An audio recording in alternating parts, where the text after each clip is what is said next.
are going to learn about an important chapter, Rise of Nationalism in Europe. In 1848, Frédéric Sorel, a French artist, prepared a series of 4 prints visualizing his dreams of a world made up of democratic and social republics, as he called them. The first print of the series shows the peoples of Europe and America, men and women of all ages and social classes, marching in a long train and offering homage to the Statue of Liberty as they pass by it. During the 19th century, nationalism emerged as a force which brought about sweeping changes in the political and mental world of Europe. The end result of these changes was the emergence of the nation state in place of the multinational dynastic empires of Europe. The concept and practices of a modern state, in which a centralized power exercised sovereign control over a clearly defined territory, had been developing over a long period of time in Europe.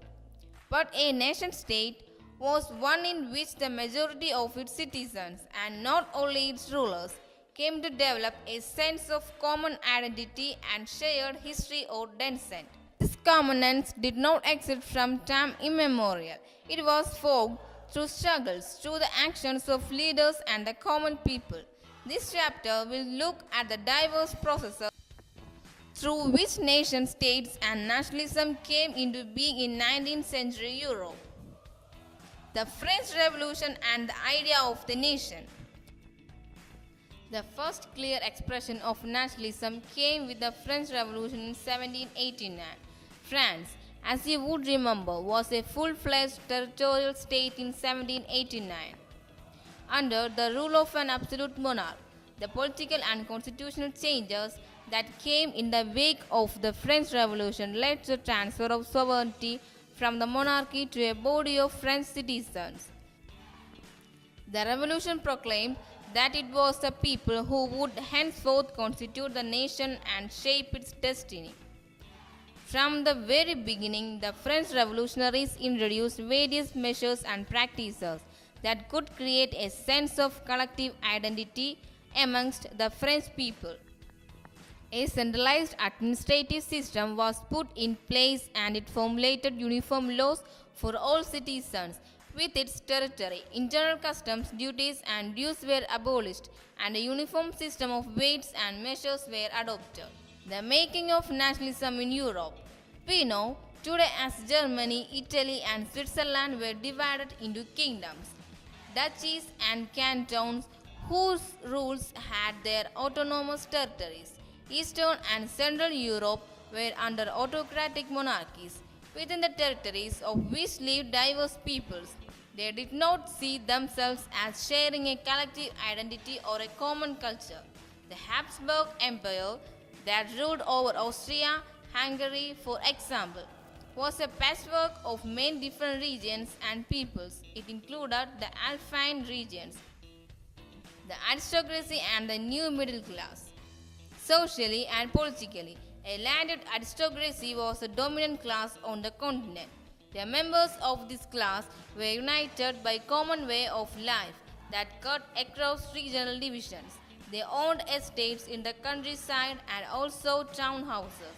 They spoke French for purposes of diplomacy and in high society. Their families were often connected by ties of marriage. Why did liberal nationalism stand for? The term liberalism derives from the Latin root liber, meaning free.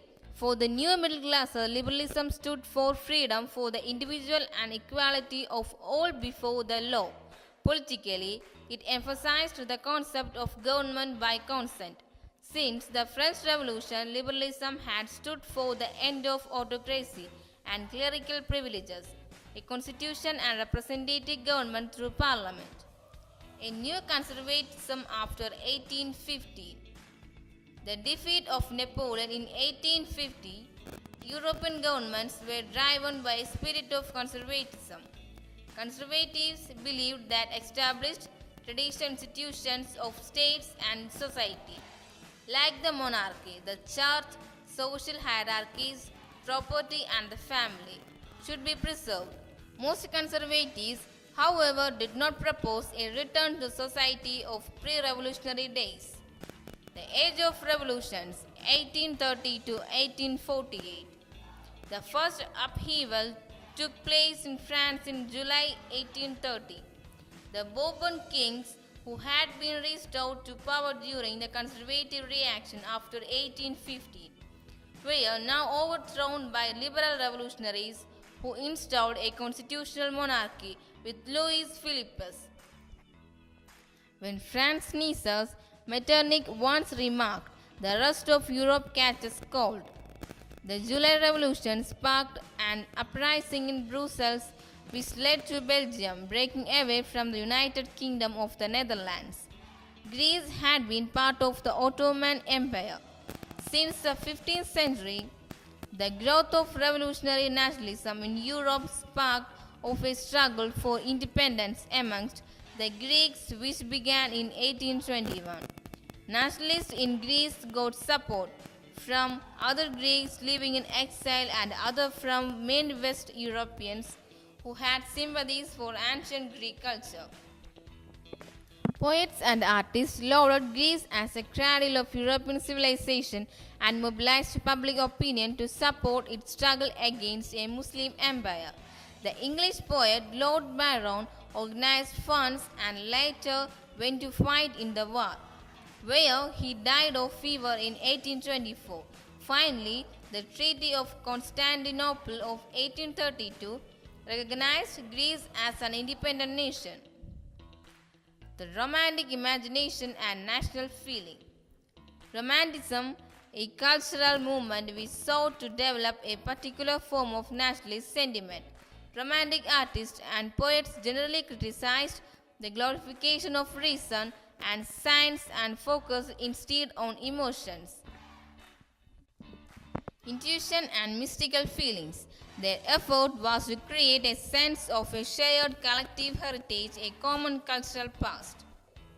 Hunger, hardship, and popular revolt. The 1830s were years of great economic hardship in Europe. Population from rural areas migrated to cities to live in overcrowded slums. Europe, where the aristocracy still enjoyed power, peasants struggled under the burden of feudal dues and obligations. The year 1848 was one such year. Food shortages and widespread unemployment brought the population of Paris out on the roads. Barricades were erected and Louis Philippe was forced to flee. A National Assembly proclaimed a republic, granted suffrage to all adult males above 21, and guaranteed the right to work. National workshops to provide employment were set up. 1848, the revolution of the liberals. Parallel to the revolts of the poor, unemployment and starving peasants and workers in many European countries in the year 1848, a revolution led by the educated middle classes was underway. Events of February 1848 in France have brought about the abdication of the monarch, and a republic based on universal male suffrage had been proclaimed. In other parts of Europe, where independent nation-states did not yet exist, such as Germany, Italy, Poland, and Austro-Hungarian Empire, men and women of the liberal middle classes combined their demands for constitutionalism with national unification. They took advantage of the growing popular unrest to push their demands for the creation of a nation-state on parliamentary principles, a constitution, freedom of the press, and freedom of association. Hence, in the year after 1848, the autocratic monarchies of Central and Eastern Europe began to introduce the changes that had already taken place in Western Europe before 1850. Thus, serfdom and bonded labor were abolished both in the Habsburg dominions and in Russia. The Habsburg rulers granted more autonomy to the Hungarians in 1867. The making of Germany and Italy. After 1848, nationalism in Europe moved away from its association with democracy and revolution. Nationalist sentiments were often mobilized by conservatives for promoting state power and achieving political domination over Europe. Nationalist feelings were widespread among middle-class Germans, who in 1848 tried to unite the different regions of the German Confederation into a nation-state governed by an elected parliament. Otto von Bismarck was the architect of this process, carried out with the help of the Prussian army and bureaucracy. 3 wars over 7 years with Austria, Denmark, and France ended in Prussian victory and completed the process of unification. The nation-building process in Germany had demonstrated the dominance of Prussian state power.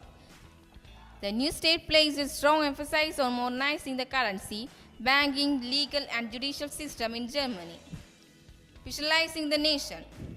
Artists in the 18th and 19th centuries found a way out by personifying a nation. In other words, they represented a country as if it were a person.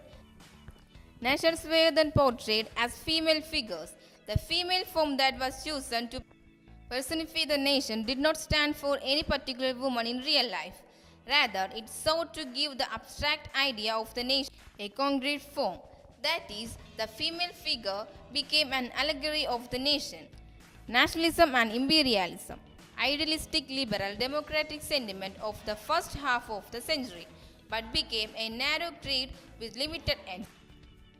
During this period, nationalist groups became increasingly intolerant of each other and ever ready to go to war. The most serious source of nationalist tension is Europe after 1871 was the area called the Balkans. The Balkans was a region of geographical and ethnic variation comprising modern-day Romania, Bulgaria, Albania, and Greece, whose inhabitants were broadly known as the Slavs. A large part of the Balkans was under the control of the Ottoman Empire. Ottoman Empire made these regions very explosive. As the different Slavic nationalities struggled to define their identity and independence, the Balkan area became an area of intense conflict. The Balkan states were fiercely jealous of each other and each hoped to gain more territory at the expense of the others. The anti-imperial movements that developed everywhere were nationalist in the sense that they all struggled to form independent nation states. Hope you understand this chapter. Okay, bye friends.